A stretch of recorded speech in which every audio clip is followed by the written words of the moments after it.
Since 1887, the Stonington Free Library has been a center for knowledge, ideas, creativity, and entertainment. It is a comfortable and welcoming community space for the town of Stonington, Connecticut, where all ages can explore, discover, gather, and learn within a building of distinctive and unique architecture. This video program is an evolution to expand the offerings of the library to share directly in your home or organization. Welcome to the Thoughtful Thursdays speaker series, made available to you by the Stonington Free Library.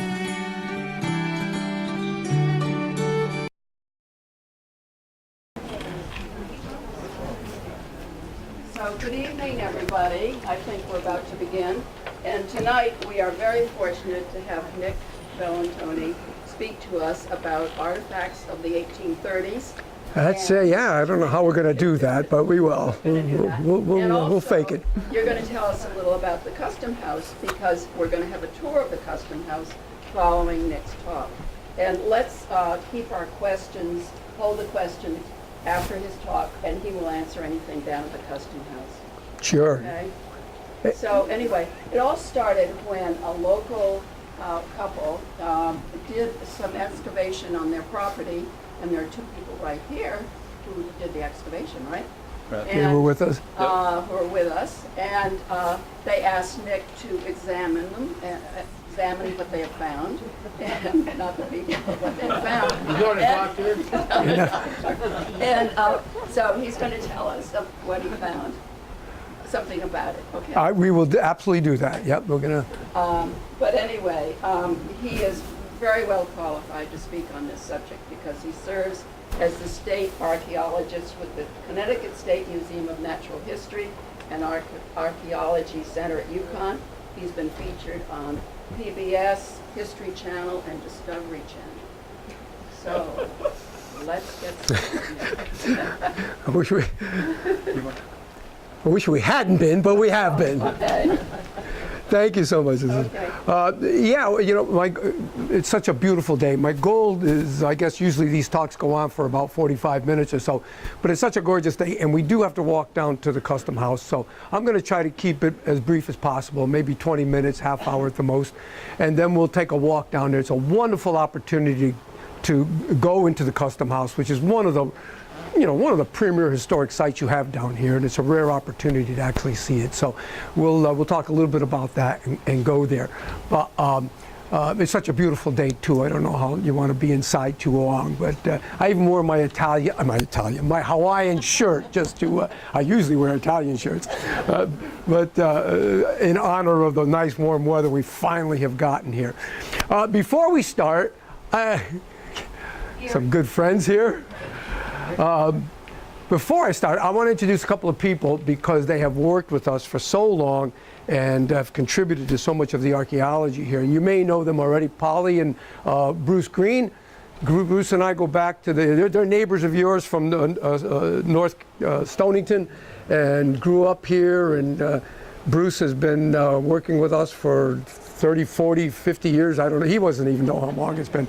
But was my dig director with the Friends of the Office of State Archaeology, and we're great that these guys could be here. And this couple up front, Ken and Bonnie Beatrice, they actually worked with us at the Ball site right down the street, doing some of the excavations there that you'll see. In fact, many of the slides I'm going to show are actually theirs, but they allowed me to have it. So these guys have been supporters and have worked with us, and I have given them both permission that if I make any mistakes to correct me.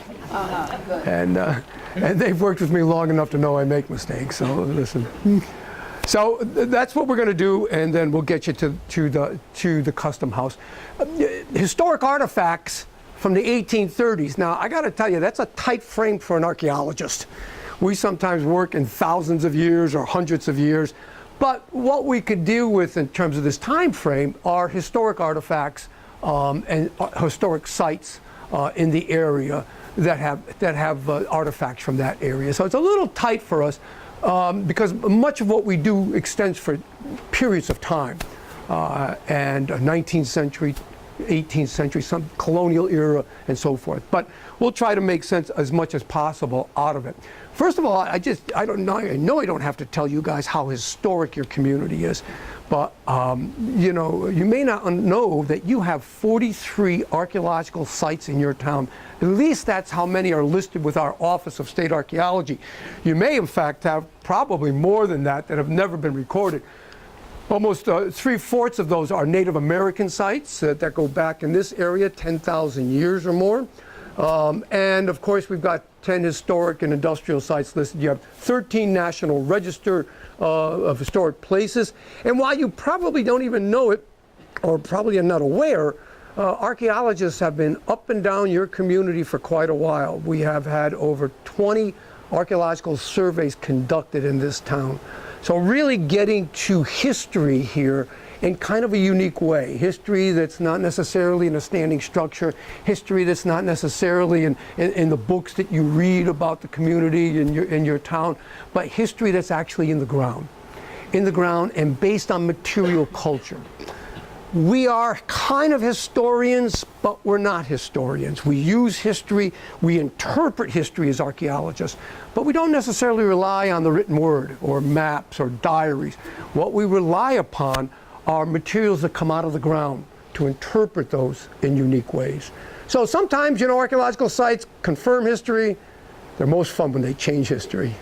But probably what they do is complete history, because the combination of historic research and archaeological research is really the totality of what we'll ever learn about the human past, whether we're talking about the town of Stonington, the state of Connecticut, or as a nation. So when you look at the historic and industrial sites in the area, you know, you're familiar with many of these sites. Some of them are extremely unique.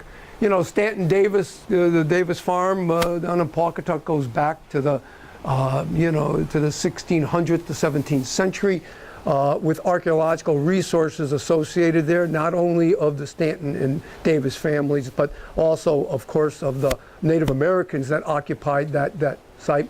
Probably one of the coolest sites you've got here is at Barn Island, and it's kind of different, because normally, like you'll see, we do domestic houses or industrial ruins and things like that. But this is a wharf. And a wharf that was actually a part of Fort Mansfield, which was out on the point coming off of Watch Hill. Well, when the 1938 hurricane hit, it destroyed that whole beach area.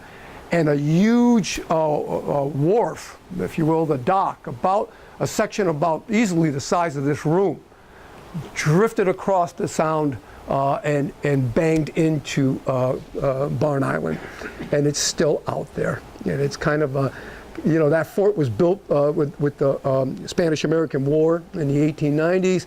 It didn't have a long life. It was actually decommissioned by the 1920s, and then of course with the storm blowing it over. But that's kind of a neat little site. It's a neat little artifact because it really talks and teaches us a great deal.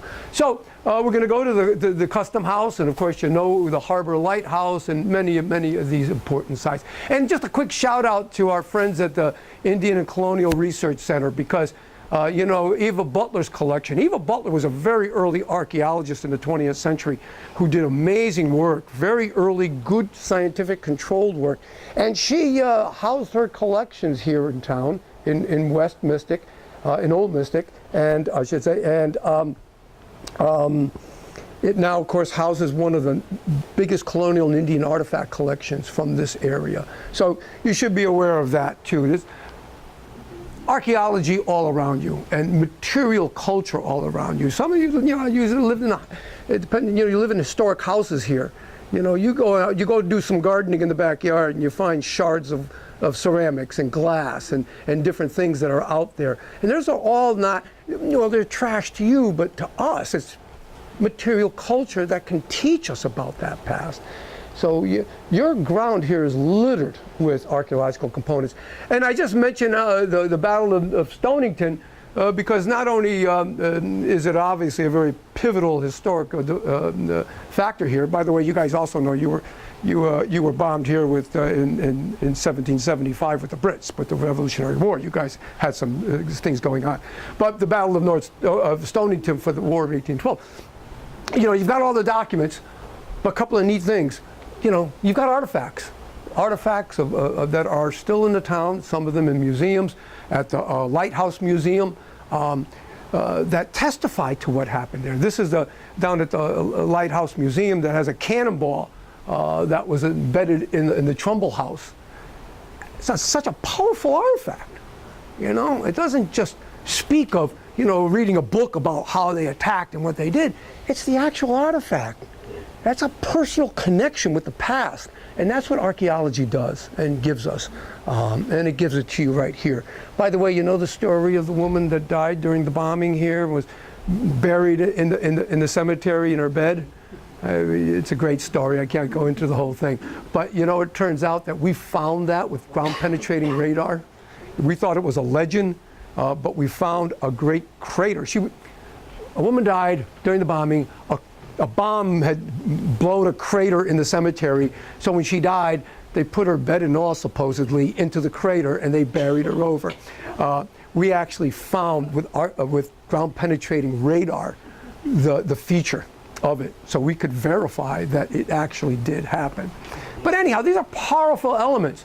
You know, Stonington pottery, you know, that goes into the 1830s, down here off of Wall Street, that was known as, you know, Shinbone Alley. You guys made some high quality pottery here. And these were mostly stoneware. And the clay from this stoneware was coming from Amboy, New Jersey. Amboy, New Jersey has clays that are very grayish and high quality. What we normally see in Connecticut is kind of a mixture. Normally what local potters did is they took that Amboy clay, which was very expensive to obtain, and then they would mix it with local clays, which are more red. And so what you see in the shards is this combination of a kind of a reddish, grayish tint. These pots were high quality Amboy clay. You guys made first class pots here. You know, the Kmart stuff went elsewhere, but you got it right here. And of course that was an extremely important pottery. And again, at your Lighthouse Museum, you can actually go in and see the products of that. Just wonderful. You know, in the 1830s, we talk about the 1830s, well, you know, there was a panic here. It was a time of actually a recession that hit. Things happened at the time with overpricing of cotton and many other different economic factors. But they went into what is called the Panic of 1837. It was a depression. It took us about 8 years for the economy to break out of it. And it was so severe, it was actually a downturn even in Europe as well as in the United States. So I point it out because finding coins of that era are very rare. And there haven't been too many found in this area. It's a situation where what we see is there was a decrease in the amount of quality materials trading with England. People were out of work. They weren't buying. Factories were going, or mills were going under. So it's a stressful time here in the 1880s. And of course, that gets reflected in the archaeology and the historic artifacts that we see. Many times things are made more locally now because of the panic and so forth. Goods coming in from markets in England and other areas are not coming across, and people are out of work and they can't afford it. So as a result, we see sometimes a decrease in the quality of material. People are affording what they can because they either cannot afford the higher quality stuff. So we get this trash, and an archaeologist from England once defined our science. He said, archaeology is the science of rubbish. It's garbage. And that's exactly right. That's what we deal with. We deal with garbage that people have left behind, whether they're Native American sites from thousands of years ago where they leave us broken stone tools or refuse deposits of clams and shellfish they were eating with the bones of the animals and so forth. It's all garbage. And what we found here on Main Street, right next to the custom house at the ball site, was just a garbage pit. But archaeologists love garbage. And we study garbage because garbage tells us about the behavior of the people in so many ways. Think about what you throw out. And if somebody read that to analyze the behavior of you and your family, and I'll probably talk about that in a minute. So we get into the archaeology and the history of garbage disposal because it's very important in terms of the sites we excavate, whether it's in the 1830s or whenever. It may be frightening to think about that in the colonial era, people got rid of their garbage by literally throwing out windows and throwing it out the doors. They broadcasted it. They kept it on their properties and around their houses. Now, they didn't have a lot. There wasn't a lot of material culture unless you were pretty wealthy. And also, you know, was the fact that, you know, Yankees are pretty frugal. And back then, they held on to things. They repaired things. And so what was going out the windows and the doors, if it was disposable in terms of animals, the farm animals may have eaten it. But basically, what they did is they just broadcast their garbage out the doors and windows. So when you excavate foundations that are now many times underground that go back to the colonial era, you've got their garbage all around there. In fact, we did a tavern once, and based on the distribution of the artifacts around the outside of the structure, we were able to tell where every door and every window was based on the accumulation of garbage that went out it. Okay, you can almost reconstruct the house, but basically because of the garbage. Well, what happens around 1830s and later is that the Industrial Revolution takes off. And with the Industrial Revolution, we have more consumer goods coming in. Bottles and cans and more sources of ceramic, pottery, and so forth. And so what ends up happening is that we've got so much garbage now, we can't just throw it out the windows anymore. So what ends up happening is farmers would load their garbage in barrels, take it out to the lower 40, usually if there was a gully or so forth, and they would just dump it. And that's what people today sometimes refer to them as bottle dumps. What we found here is that they were using a below ground structure that was abandoned, and they were now using that to dump their garbage in, right here in the borough. And it's all layered for us to look at. So people call these bottle dumps or whatever, but they're really remnants of backyard trash mittens, okay? There's a great one up by Yukon, up in Mansfield, that I looked at many, many years ago. Colonial house, dated to like the 1770s. Stone walls around and walls going out. They lived, people were occupying the house right into the, well, until about 30 years ago. And so we did some archaeology around the house. Sure enough, we found colonial material. But then we went out back, and following a stone wall, there was a gully. And what they did is they started to throw their garbage out the gully, down the gully, okay?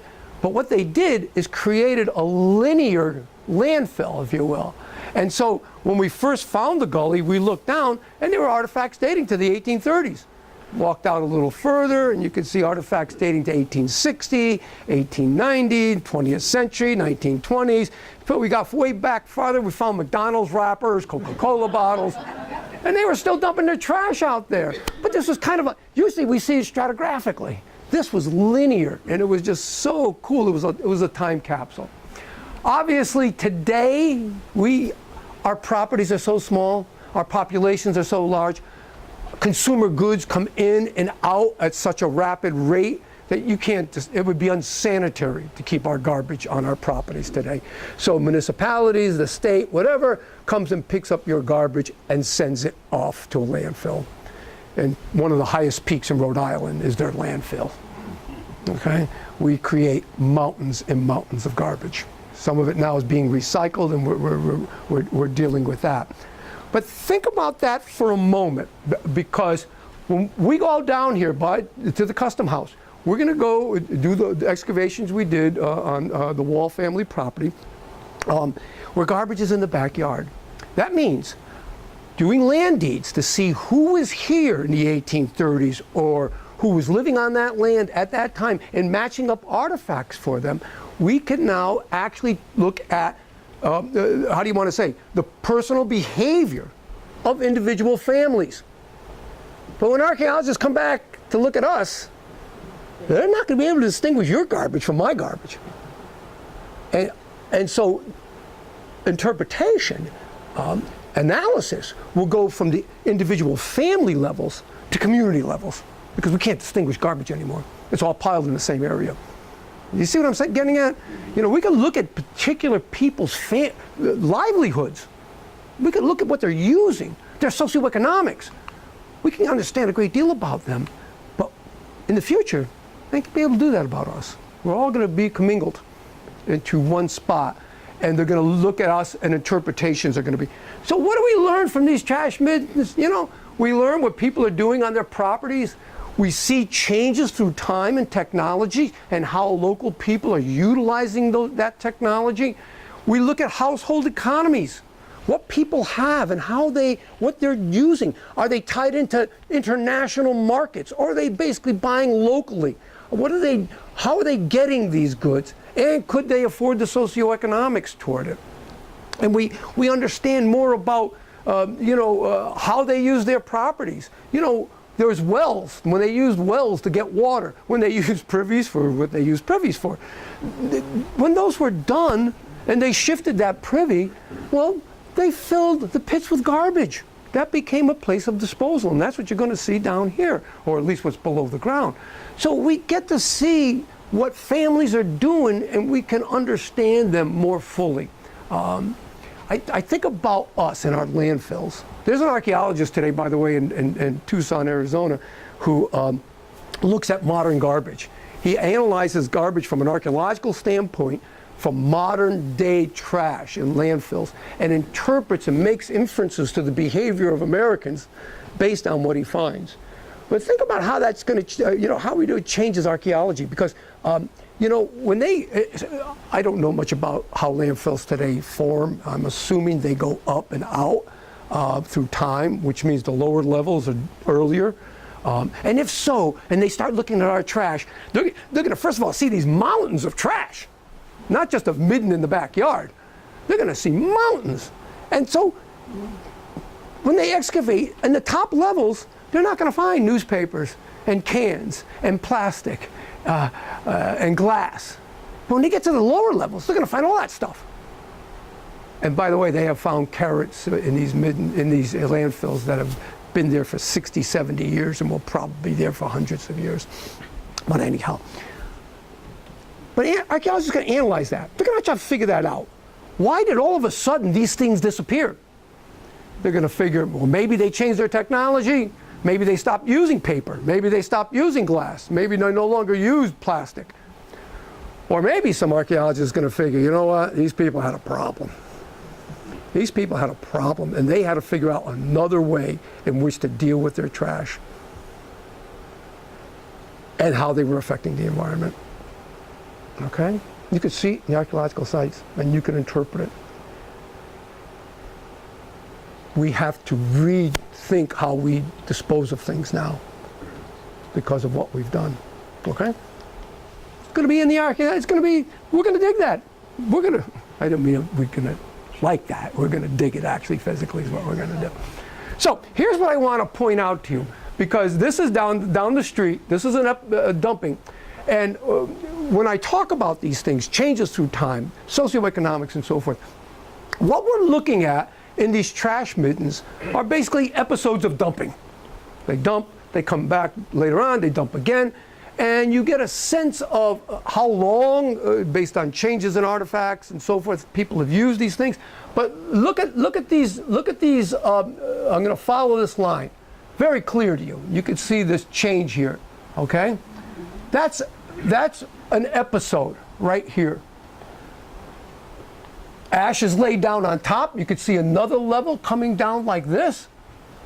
You've got some funny stuff going on here, but you've got at least 3 or 4 different deposits, different episodes of dumping that get stratified one on top of the other. Think about what that allows archaeologists to do. With understanding that these are individual episodes, we can excavate each level separately. Look at the artifacts, analyze the artifacts separately, and try to understand, again, sequences of time. What's going on here in Stonington Borough through the 19th century into the 20th century? How do we document that? what are people using and disposing of? And you can get that stratification. So archaeology takes a little time. It's not just a matter like bottle hunters like to just get in there and swing things around and move things around, but it allows us to interpret when done with controls horizontally and vertically as we get down. This is a fuzzy little postcard. I found this online and I wanted to use it because this is your main street, probably in the 1920s. You can see by the cars here. Here's the old custom house, and here's the house that the Ball family occupies. And we actually excavated right in between here. So it's kind of a great, I'd love to see the original. I don't know if the Historical Society has it, but it's a wonderful little postcard, and it exactly zooms in onto where we're going. So the story is like this. We got a call from the family down the street saying they were putting in, I guess, some below ground propane tanks or doing something back there, and they just started to find all this trash. Bottles were coming out and so forth. And you could see some of the bottles here, that just huge amounts. And they realized that what they were pulling out might be historically significant. It might be important. So they called us, and we went down with the team, including Bonnie and Ken, and we started to look at what had come out, and first of all try to analyze it to give us a time frame. Turns out that 60% of the bottles were in fact 20th century. They're not that old, but they were part of what was being tossed in there.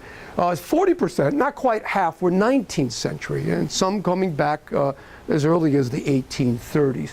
But we first of all got a glimpse of bottles that allowed us to kind of develop a time frame for what the trash middens would be. And we found an inkwell, a complete inkwell. Notice the seam here. It's not that early an inkwell. But we also found one of the cool artifacts, a bottle, an apothecary bottle, and on it, it said Dr. G.E. Braden, pharmacist, High and Main Streets, right on the corner here. Right on the corner off of the green here. I don't assume any of you go back enough for using that pharmacy. But here is an artifact right from Stonington, used here. It wasn't manufactured here. You probably had this manufactured in a glassworks somewhere in Connecticut or Rhode Island, but to use as apothecary. And that's kind of a neat little personal artifact for the community. So what we went in is we did a day or so of excavations. You could see this is the pit that they dug to start with, and we went in. You can see Kenny working the screens here, screening all backfill to make sure we collect all artifacts if we miss them in the units. And what we had found is what they had taken was, you can see this foundation here, and this was probably about the size of this section of the room here. And basically, we don't know what it was used for, whether it stored coal or it might have been most likely a historic refrigerator, okay?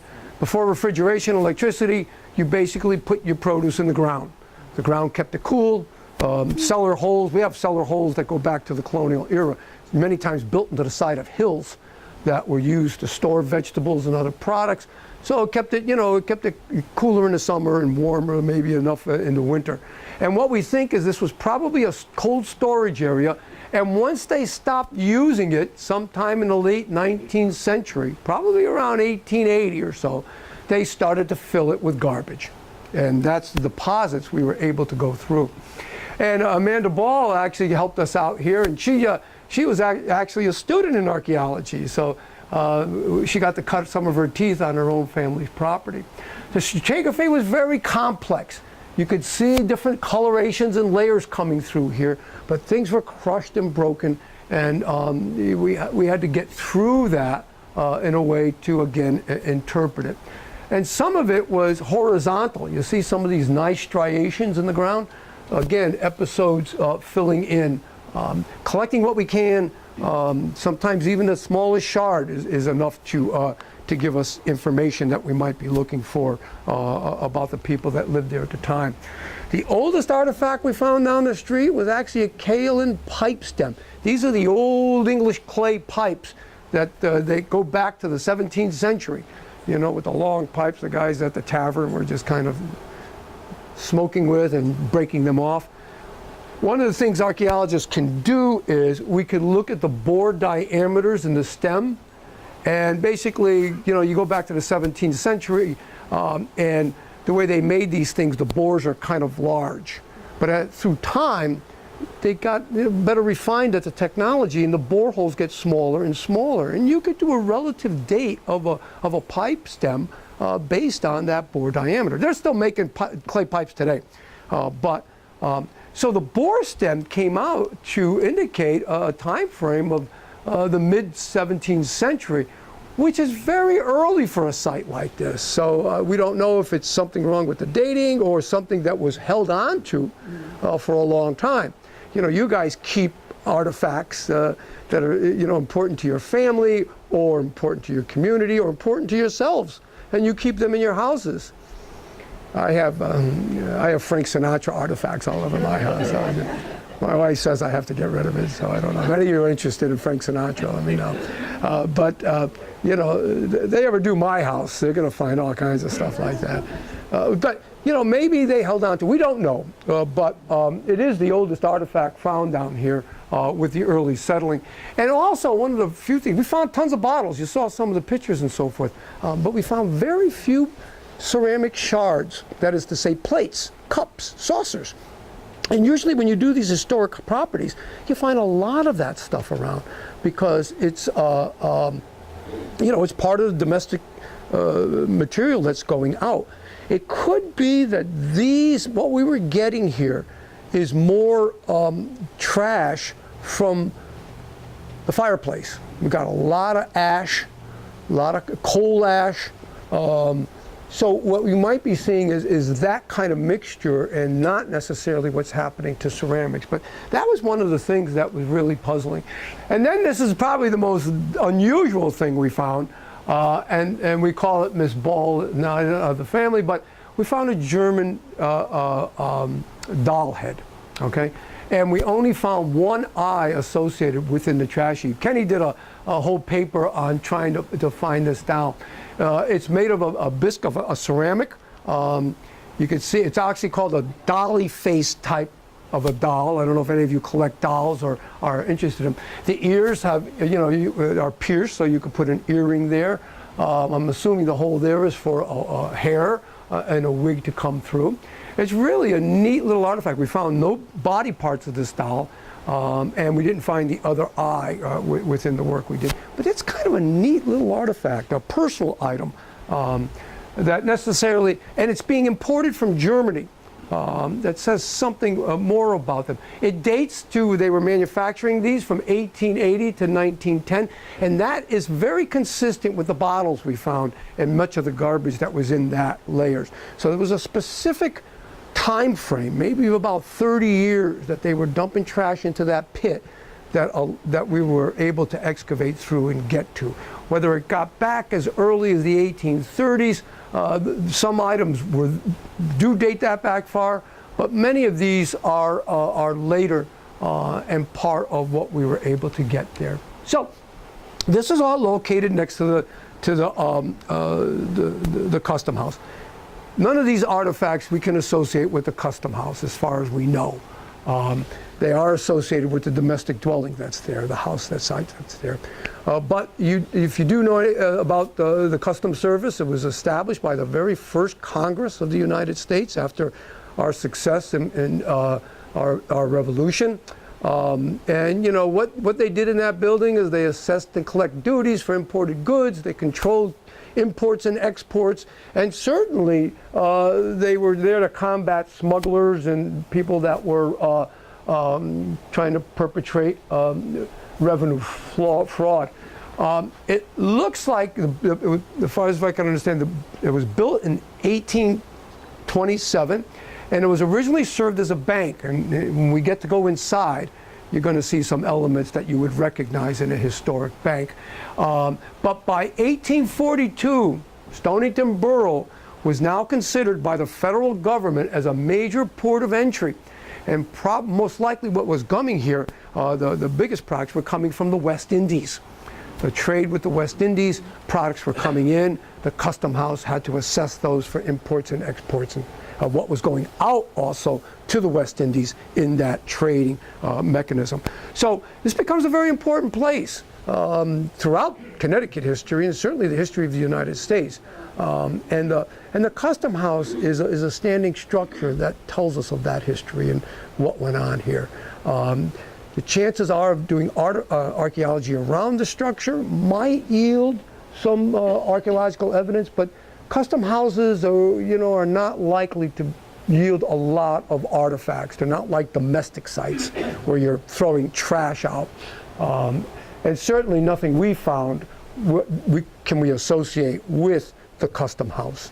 So, but you're going to really enjoy seeing the inside of this. It's a real treat and a great opportunity. We're going to take a walk down that way and along Main Street. You know it well. I guess we'll congregate. Number 14 Main Street. Say again? 14 Main Street. There you go, 14 Main Street. If you're driving or just walk right down the beautiful Main Street of yours, and we'll regroup there and take a look inside, and you'll really enjoy it. I think it's a very unique structure. All right, guys?